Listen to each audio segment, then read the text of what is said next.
All right, this is going to be a fun one because these are actually our first developers on the call. So we're going to hear a little bit of a differing perspective. I'm very excited to have you guys on. I think it'll be a wonderful opportunity for you guys to introduce IPB properties and where you come from the greater Vancouver area, and especially what you're trying to kind of bring into the US market with your development, design, and construction philosophy. So first of all, thank you both for coming on. And Dave, I'll start with you to introduce yourself. Thank you, Adrian. Appreciate being here. I mean, you and I have known each other for a while. So obviously, my name's Dave McCutcheon. I head up IPB Properties, which is the US subsidiary of a Canadian developer, Bosa Properties. And we got property in Seattle and Nashville. And then in Canada, we're very prominent in the Vancouver market, as well as some other lower mainland markets. Thanks, Adrian. So my name is Vincent Vincent Delfaud. You will hear that probably with my accent. I'm from France, was trained and had my first 15 years of professional experience in Europe, worked as a design architect, mostly for those 15 first years, in France, England, Italy, and then crossed the pond and went to emigrate in Toronto and worked as an executive architect for 7 more years, I would say, and in Canada, but also in the US on the West Coast. Finally moved to Vancouver, I think now 4 years ago, and have been with IPB Group and Bosa Properties for the last 2 years. I'm heading the design department and the sustainability initiative for the Bosa Property Group.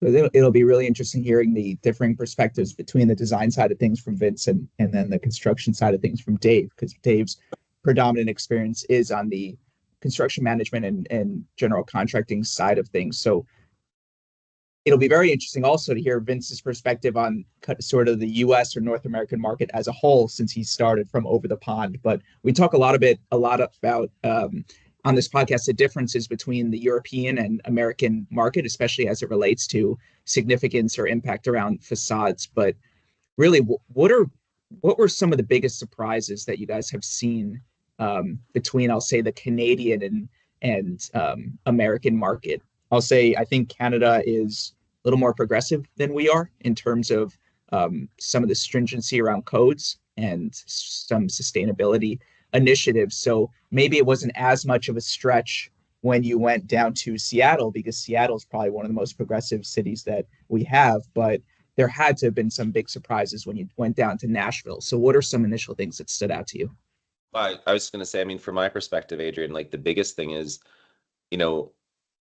we come from a background of the Vancouver market, and the Vancouver market is a window wall, curtain wall market, towers of glass everywhere. And I think sometimes in Vancouver, while we do have very rigid and strict energy codes, we also are willing to fall into what's familiar. So the variety of design and the types of materials that we use, and it's starting to change in the Vancouver market, but traditionally it's been very consistent and it's been very limited. So one of the things coming into the US and, starting up IPB and looking through these projects is, the variety of materials and the optionality that gives us, that has been a really big difference. I mean, our relationship, you and I, along with Gate Precast, just the idea of like a, pre-glazed precast facade is unheard of in the Canadian market, short of Montreal, where it's somewhat present, but it doesn't happen anywhere else in Canada. So I think while traditionally our energy codes have been stricter, we've also been much more limited or have much less variety in design and materials. And I think coming into the US market, it's been interesting to learn some of these other, building methods. And do you think that's due to lack of trades or just lack of suppliers or skilled labor? Maybe that's a great question for Vincent to answer with his architectural background, but I think part of it from my perspective is like you have a few trades that just dominate the market. And so it limits innovation or new ideas because you just have a monopoly on certain trades in the marketplace. And so Vince, the sort of big surprises that you've seen, because you have extensive experience as a design architect in Canada, were you designing projects all over North America, or was it focused in a specific geography? I was working mostly on the downtown Vancouver market, and on the Bay Area in San Francisco at the same time. And I think the most, the biggest surprise was the difference in sophistication around technology and around bidding process. I think the US market is way more advanced than the Vancouver market was at the time. I was also working on a project that was quite complicated. It was the Google headquarter in the Bay Area. So you had an approval process that was sort of combined between approval with NASA, because it was on the NASA site, approval with the municipalities, and approval with the federal authorities. So it was a sort of a very, very complex process. Yet, despite the complexity of the approval process, it was way faster than the approval process in Vancouver. That's another very surprising thing, I would say, in terms of approval, authority having jurisdiction approval, but also streamlining of all the design studies that go along with that. It's way faster, way more streamlined in the US than it is north of the border. Going back to the trade sophistication, I think, they hit the nail on the head there. There's a lot less trades. There's a lot less experience in complex construction systems and technologies, and it's harder to steer away from the paved road of this is how we do things. In the US, there's a lot more appetite for innovation. There's curiosity around how can we do things better. There's a bit of a lack of that in the, at least in what I experienced in Vancouver. That's interesting. I feel like the US is very slow to innovate especially in the construction sector. And maybe I'm comparing it to Europe, where places like Germany have just advanced to such astronomical levels relative to us. That's the next thing. Europe is way different again, and the path to innovation is also very different. I wonder if it's not related to all the standard approval process, like the ULC, UL ratings, and all of that. I remember in Europe, when you deviate from those standards, there's a streamlined process to get there. I remember in France, you have the avis technique, which is basically like a performance mock-up for systems that are not just facades, but could be structure, could be very various deviation from standards. Whereas in the US or in Canada, it's a lot harder to deviate from those, whether it's about insurance or just engineering and professional validation. It's not as easy as it is over in Europe. I think part of it too is that it's hard to make blanket statements about the US market because we have such vast different climate zones and territories and requirements Indeed. All over, from Florida to New York to Southern California. And you even see it in, somewhere like Nashville with such a hot climate, and they don't experience those extremes. Maybe it's partially driven by labor, but a lot by the climate. So in a city like Vancouver that has such a temperate climate, I would imagine the requirements really around performance should be very different than, call it, a Montreal or an Edmonton or something like that. So you can't really blanket all of Canada and just make all these blank statements or generic statements. Like when I went to visit you in Vancouver, the fact that I was in an apartment without air conditioning blew my mind. But that's new to the city, apparently. Dave, you've built in many, many climates. You want to think that way? I think you've probably seen the most extremes that we have to offer here. Yes. I mean, I built in Toronto. I built in Northern Alberta, where it's minus 40 Fahrenheit in February. Built in Vancouver. I think, Vancouver is an interesting market because historically, like you talk about not having air conditioning, Adrian, like as climate change has evolved, and maybe this is a good segue to like part of like what we try to do in terms of environmental like feasibility or like environmental initiatives. Like Vancouver historically during the 80s and 90s, they would maybe have 5 days of temperatures, 85 or 90 plus. And historically, like the city was like relatively, comfortable in the summertime. We're starting to see that change. We're starting to get like plus 90-degree days being more often. Now it happens like 2 weeks in the summer, and things like air conditioning become more important. But I think the market in Vancouver, let's just say, is changing very rapidly as we adjust to a new reality. And I think that's going to impact our designs going forward greatly. In terms of the design or firm philosophy that you use at IPB and Bosa, and just sort of the principles that you abide by, I think it's, the extensive sort of construction and in-house general contracting and design expertise that you have, I would think allows you to make very sort of intentional and financially, informed decisions. But I would imagine there's a lot of developers out there that are very lean and rely heavily on their general contractors to put together the adequate budget and on their architects and facade consultants to make the right decisions. So, when we talk about making informed decisions and weighing out, do I want to pay for the enhanced glass package for the higher acoustics, or do I want to have automated operable windows for, enhanced occupant comfort? Being able to make these decisions, I mean, do you guys just not know it any other way than having your hand in those decisions? Do you think it'll be less stressful to be able to rely on others, or do you like sort of having your hand in the pot? I can try something about that. So the residential market, the real estate residential market in Vancouver has been very easy on developers for probably up until the last 5 years. And there was no really a need of understanding things really well, of being lean on what you were building, or even being very efficient. Over the last 5 years, or maybe 10, the regulation stringency tightened up very, very hard on sustainability issues with a couple of things. One is the energy step code, which is dictating basically your energy usage performance. And secondly, more recently, on the embodied carbon code. So you now have, specifically in the city of Vancouver, two big bylaws that you have to abide by with energy efficiency. So you have to have mechanical system, electrical system, plumbing system that guarantee you the best energy use possible, and facade system that guarantee you a good energy usage intensity, so good insulation, making sure that whatever you spend as energy is not lost quickly.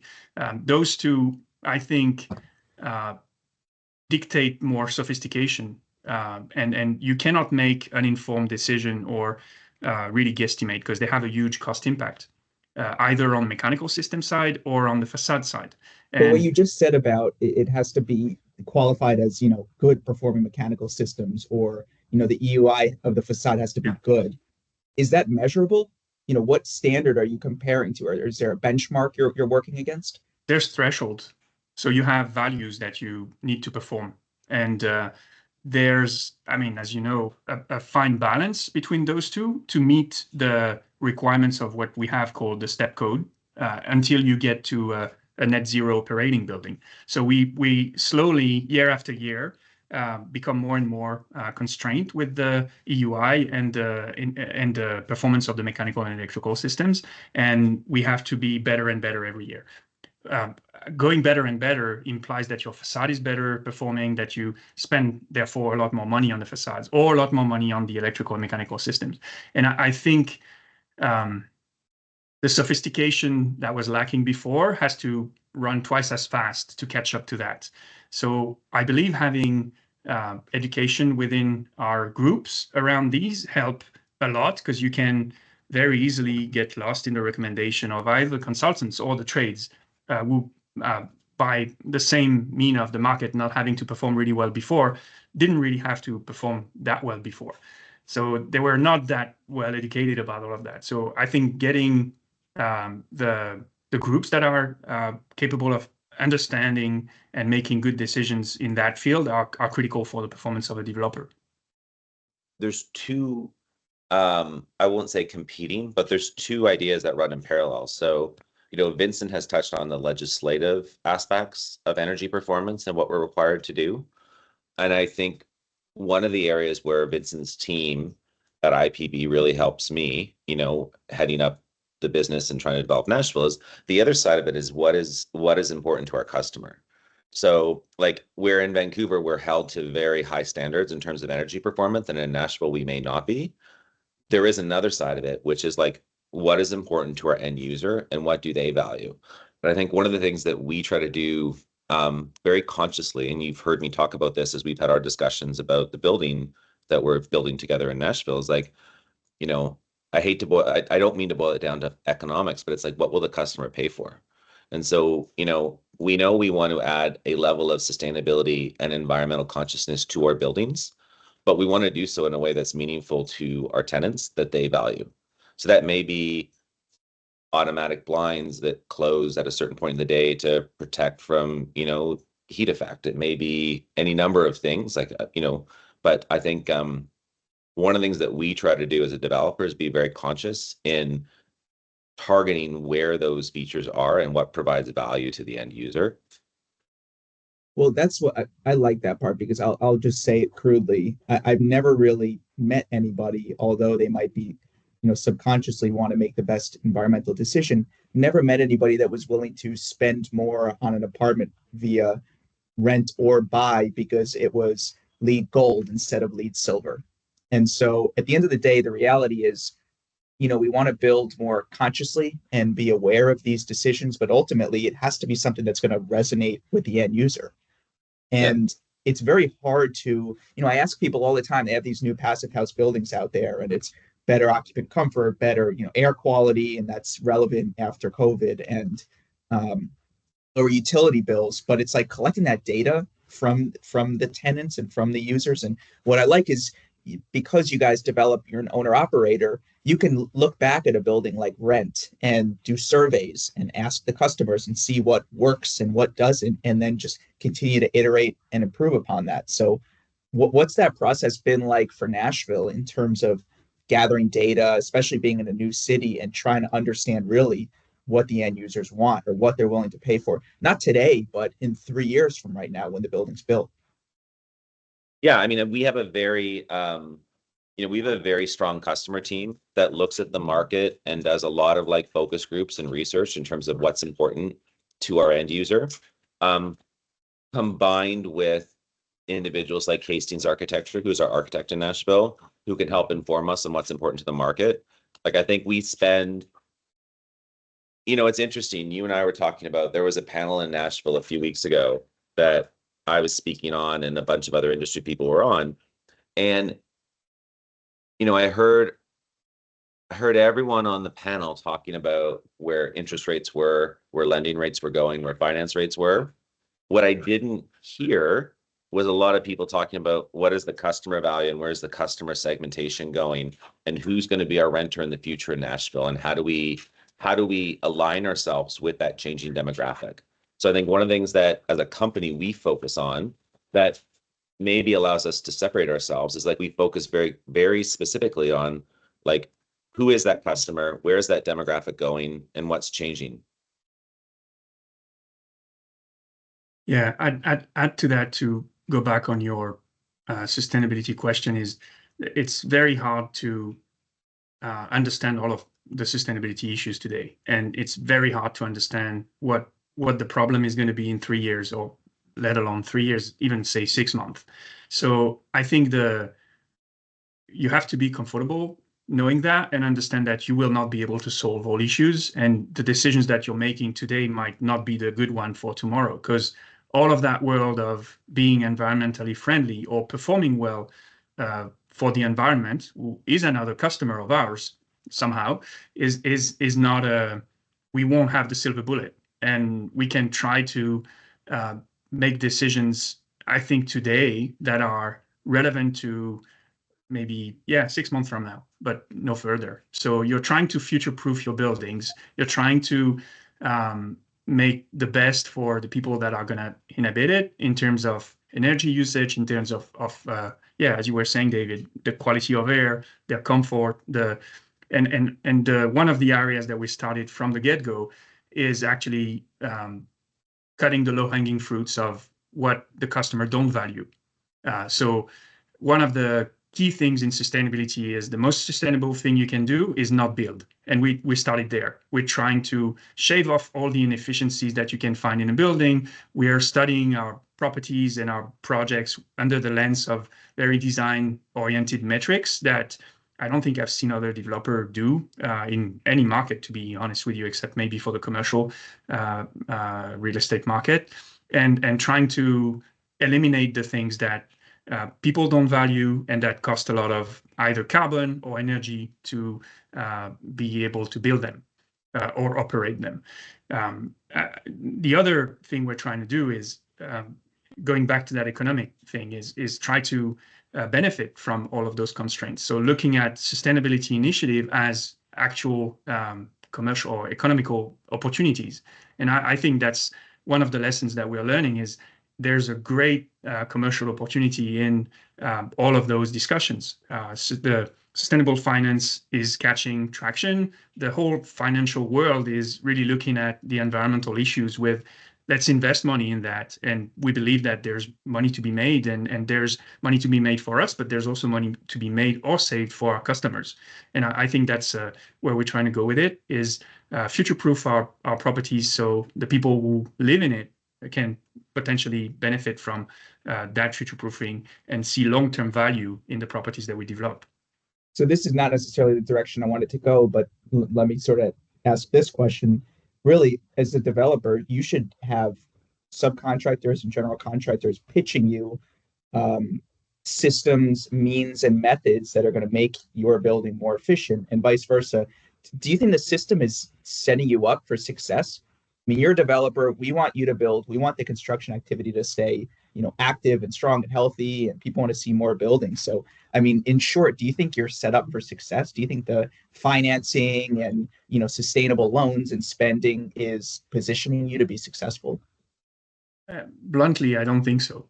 I think there's a lot of for the time right now, it's changing again, and it's changing really, really fast. So it's an answer that I believe maybe in 3 weeks will be not true, but I think you pay a lot as a developer for now to invest in a sustainable property or sustainable development, and you're sanctioned a lot. I think that should change. There should be more benefits to be building more sustainable. And at the time, and that's where I was going with the all EUI and energy performance of the mechanical system. You have to be able to find the right balance between the two so it doesn't cost you a lot more to build, and review that in balance with the operational cost long term. So that's an obvious thing for properties that you keep the ownership of and operate over a long time. But for example, strata condo, which is another of our bread and butter, you not necessarily have to look at it this lens. So all the investment you will make in the building will not be balanced with an operational cost over long term because you will not hold that cost. So I think there are holes in the whole system that make it hard to really see the benefit of building more sustainable, and there could be more help from the financial world around that. I would agree with everything Vincent said. I think adding on to that though is like the finance world and the money will move with the way the market moves, right? Like they'll move in the way where profits are generated. So part of what Vincent touched on, part of what you end up having to think about is like, what is the long-term sustainability of these buildings, and how does an investment today of X amount of dollars yield a return over 30 years of Y in terms of like, how does this building perform?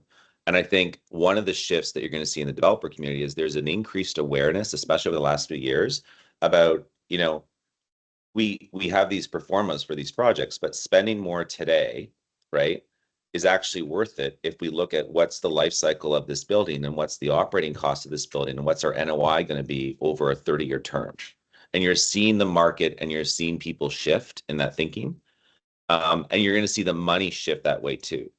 Like it's like these funds that are designed for, funding a building from a sustainable perspective, like they're either coming from it because they want to have a caption and they want to appear good and it's a marketing play, And let's be honest, that's the market, right? They want to say they're supporting sustainable ideas, or they're doing so because they see a long-term benefit. And I think as more and more developers like us end up making decisions and can relate to these lenders, like, here's why we're spending this money up front, and here's the long-term return as to why it's a better option, you're going to see more funding and you're going to see more shift in the market going that way. And I think, to me, and I'm one person and I could be wrong, but that's what's going to move it. Is what's going to move it is, like, as we begin to understand there's an opportunity here to benefit not only the end user and the environment, but to benefit our performance and to benefit our return by doing these ideas and moving in this direction. In terms of being able to have your general contracting in-house, construction management in-house, I want you to talk a little bit about what type of competitive advantage that gives you, but really, like, without being able to capture the costs, what is the typical model? I mean, you let an architect go to work, and then you have a GC do some sort of pre-con budgeting, and then you're always hit with surprises. Does having that CM capability in-house really keep your eye on the ball and keep you focused? What type of competitive advantage does that give you?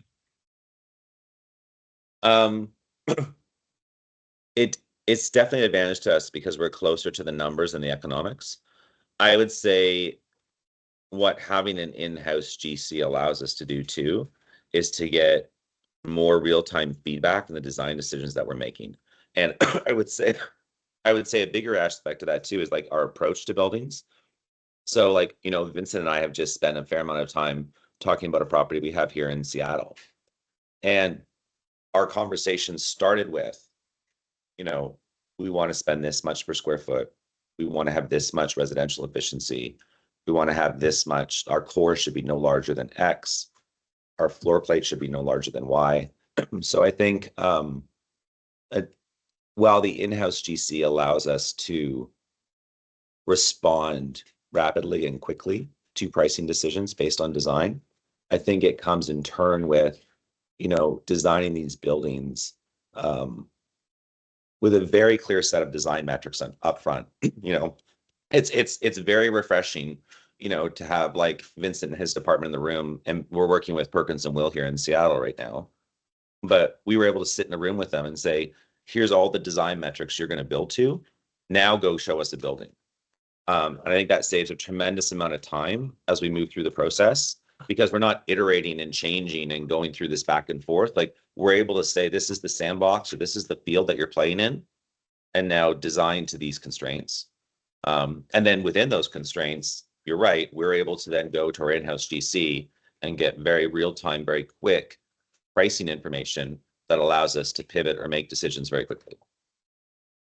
Vince, do you ever see a realm or road where you would want to take that architecture in-house? Well, that's basically what we're doing, honestly. I mean, to a certain extent, but historically, again, residential development has been very easy, and developers were running very lean on the project management. On the program side, they were letting architects really guide them into what the development should look like or what the program should be, which led to great projects, incredible forms. And with the market tightening, architects really didn't pivot that well. So having that capacity to, again, focus on what matters to the customer and eliminate the things that don't, and just really put the money where the customers are going to see a return, and we are going to see a return, therefore, because they will be investing in our projects, it has been game changing. The amount of time just on the iteration or the iterative process of design, where you go from concept to what we call schematic design, you basically fast track all of that, because you don't ask anyone to come up with a program, which was happening typically during the concept phase with the architect. You give them that program, they can directly work on the details of the unit, the form of the building, and the envelope, which are the things that they should spend time on, not coming up with a program. So there's, I think, a double win there. For us, it's less time in concept and iterative discussion that can be frustrating with a designer. And for them, it's really time saving and value generation, and for them to really be able to focus on the things they're good at, and not have to become a real estate developer and invent a program for their client is great for an architecture firm. And I mean, this is really a process that I've seen coming up from the commercial real estate world. That's how you design an office building, right? You come up with a very strong program, very clear, a brief, and then you let the architect design the envelope and do a nice looking building. On the residential side, it was never like that, and you ended up letting the architect run until the end of schematic, beginning of DD, and then look really at the plans and figure, oh, it doesn't work at all. Let's redesign a lot, spend a lot of time in redesigning, lose a lot of efficiency, a lot of energy, at a time where people should be focusing on the details and making sure that the building is executed well.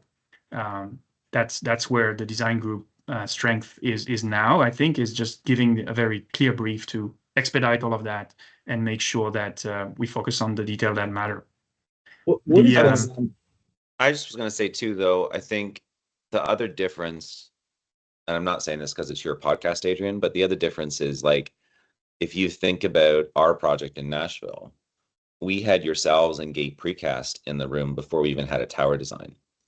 And I think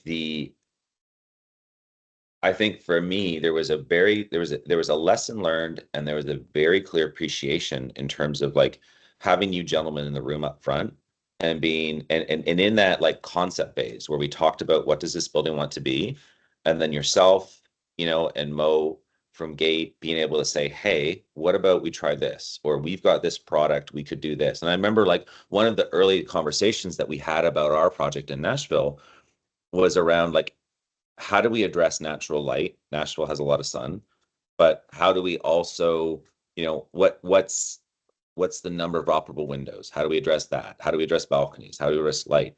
And you were instrumental in that design by saying, like, here's the hardware I think we should use in terms of an opening, and here's the max window size I can give you without impacting cost. And if you do this, this is going to increase the cost. Or if you add a mullion here, it increases the cost. And so, like, having those subject matter experts like yourself and Gate in the room during the design phase also saves a tremendous amount of time, and I think leads to a better product. Yeah, well, absolutely. I think it's getting everybody in alignment about what the objectives are, and understanding what are your cost constraints, what are your design constraints, what are your schedule constraints, and then do we all have buy-in on this concept and this idea, and then let's just execute. I think one of the big problems is that, I don't know why, even as a kid, like, I would hear people say, like, the landlord is the enemy, or the developer's money hungry, and they're trying to destroy the city. And instead, if the developer becomes part of the team and they're collaborating with the contractor, with the architect, with the sub trades, and understands we're all trying to execute this together, you can sort of work in synchrony or harmoniously. But sort of, like, behind the scenes, the stuff that some others don't see, what are some of those conversations with the city that either you have or the architect has, in terms of, like, pushback that you generally get? Do you face a lot of friction in what you guys do on an everyday basis? It's very different depending on the market, I would say. And I'll let Dave touch on the US market maybe a little bit more. Although I have a fun example, actually, with the city of Seattle. We were talking earlier about sustainability and all of that. The city of Seattle, when they reviewed our submittal for our Belltown project, were super supportive of the project. I think it was the first time we had a unanimous approval at the first review of the panel. Despite the project being a precast facade. When you think about concrete, you usually think about something that's not very sustainable, and you think about the city of Seattle, and you think of a city that is very sustainable. So there's this balance against what is a product that will be long-lasting, show a very high quality through time, but also will embody a bunch of carbon. And I think depending on how you describe the product and I would say create the relationship with the municipalities, are able to explain what you're trying to do, you're gonna face support or not. And I think one of our strengths is that we create very good relationship with the authorities, and from very early on, we explain the process of the product and the project to get buy-in with those critical authorities. I would say it's the same in Vancouver, where it's even harder to navigate the approval process. We managed to, by involving those players very early on in the process and discussing with them, create a working relationship more so than dictating what we're going to do. By involving them, appreciating their feedback and including it in the design development, I think we get faster and better results, both on the approval process, but also on the project itself. Yeah, I mean, I think I concur with everything Vincent said. I think so much depends on the municipality. I think, you know, one of the things I think developers can do to benefit themselves, and we try really hard at IPP to lean into this, is to understand what the city needs. So in Nashville, you know, our particular site is kind of in the Midtown region between downtown and Vanderbilt University. And we spent a lot of time talking to the planning department, and who is now the mayor, but at the time was a councilman for that district, in terms of like, you know, what would you like to see this area become? And how would you like to see this area develop? And in doing so, we're able to better understand their needs. And in turn, we're able to deliver, like, obviously we can't give them everything that they would like. And economics do play into it. But there were a lot of areas where, you know, we understood there were things that were very, very important to the planning department or to the mayor, that for us, we're like, yeah, we're glad to do that for you. We're happy to help out. You know, we wouldn't necessarily have done those things on our own accord. But when we take a look at the whole picture, we realize this is important to you and this is your city, so it's important to us, and we'll gladly do that. And I think having those conversations and showing up and being authentic and saying, what do you need? How can we help? It's really moved for us. It's been a differentiator in like moving through the approval process in Nashville very quickly, because, you know, we even have had comments from the planning department about like, no one has ever like walked in the door and said, what do you need? How can we help you before? And I think that's been, I think that's kind of part of our core, and that's the way we like to approach developments. And I think it's worked well for us in all these municipalities we build in. Well, yeah, I think the takeaway is it sounds like it's very effective having obviously financial skin in the game, but you know, the emotional skin in the game and the sweat equity and willing to spend the time and dig into the details makes everybody sort of want to work alongside you and not have you be sort of this independent entity at the top of the throne, you know, dictating everybody how to act accordingly. It's the same thing with trades and JCs, really. I think that's what we're trying to do as well, is integrate whatever feedback we get. I mean, with Axiom or with yourself, integrating the feedback in a working relationship and putting it inside the project as early as possible to make something that people can build better and are comfortable working on.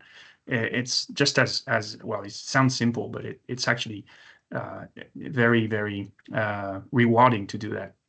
Complicated, but very rewarding, because you end up with a product that everybody is happier to work on. Well, thank you both for coming on. Really enjoyed the conversation. And I'm very much looking forward to delivering this first project in Nashville and showcasing it, and you know, having everybody see what you guys are doing and the impact that you're going to have on the new Nashville skyline. It's exciting. Thanks, Adrian. Thank you both. All right. Thanks a lot Cheers. for having us. Of course.